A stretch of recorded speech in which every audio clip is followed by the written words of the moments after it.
Macmillan Audio presents What Happened to the McCrays by Tracey Lange. Read for you by William Demeritt and Stephanie Németh-Parker.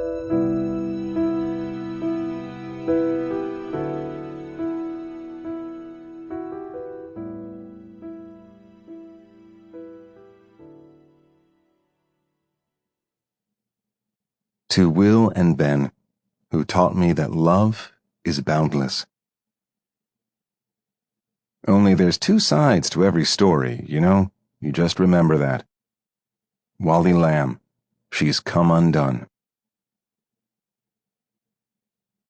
Now. 1.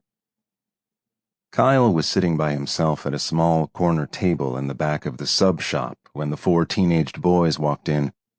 There was no one else in the place except the young woman working behind the counter, the friendly one who'd put together his foot-long turkey and cheese. Her name tag read Amy, and she looked about the same age as the boys, maybe 18 or 19. Too young to be working in a lonely eatery in a sketchy neighborhood by herself at night. Kyle had been extra polite to her when he ordered, pulled the cap off his longish, sandy hair, and he'd left his jacket on in case a lot of the arm tattoos made her nervous. Right after serving him, she'd started prepping to close up. He glanced over now to see her shaking her head at the new customers, likely wishing she'd already locked the door. His radar went on high alert. The kids were obviously intoxicated, unsteady on their feet, flushed faces far too loud.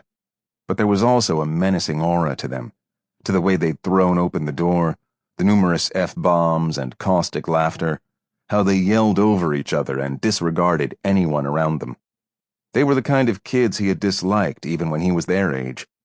They all wore flat-brimmed caps and expensive ski jackets and sneakers, likely wealthy kids from the South Hill looking for trouble in downtown Spokane on a Wednesday night. They stayed near the door, staring at phone screens and passing around an aluminum water bottle that no doubt contained something other than water. Kyle was done eating, but he didn't like the idea of leaving Amy alone with them, so he stayed put, sipped his soda, and kept his head down. He had time before he had to leave for the airport for his red-eye flight. Or flights, actually. It took stops in Seattle, Atlanta, and Washington, D.C. to finally get to Potsdam, New York by tomorrow afternoon because it was so far upstate. Ask 10 New Yorkers where upstate began and they might offer 10 different answers, but they'd all agree Potsdam was as upstate as it gets. He could have found a more convenient route, but it would have cost extra time and he was already late, so to speak. It had taken him 2 days to learn his father had a stroke. He initially ignored the calls from his hometown area code and prefix, assuming they were spam. No one called him from that area code except his dad, and he always called from the old landline that had been hooked up to the house since before Kyle was born.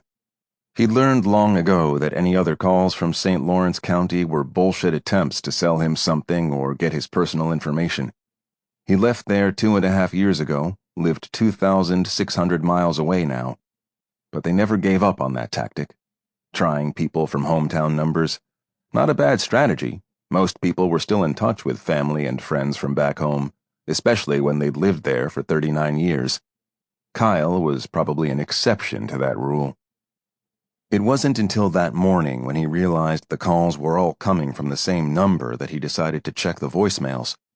They were from a family liaison with the Canton Potsdam hospital who was trying to reach him about his father. Before calling her back, Kyle had phoned Rod Geiger, his old hockey coach and a good friend of his dad's. Coach Geiger's voice had been solemn. "They're not sure how much damage the stroke caused, but Danny's in rough shape and he'll need help after they discharge him. I know it won't be easy, but you need to come home for a while, son." Kyle didn't ask what "a while" meant. Coach wouldn't have known. Or maybe Kyle was afraid of the answer. A sharp clattering pulled his attention back to the boys who were still hanging out near the front door. A couple of them were in hysterics about some video on a phone, and one of them had knocked over a chair. They left it there and kept laughing, except for the tallest one of the group, the guy with a patchy goatee. Under the brim of his hat, his glassy red eyes were openly staring, no, leering at Amy while she cleaned behind the counter. She probably got that a lot. Sample complete. Ready to continue?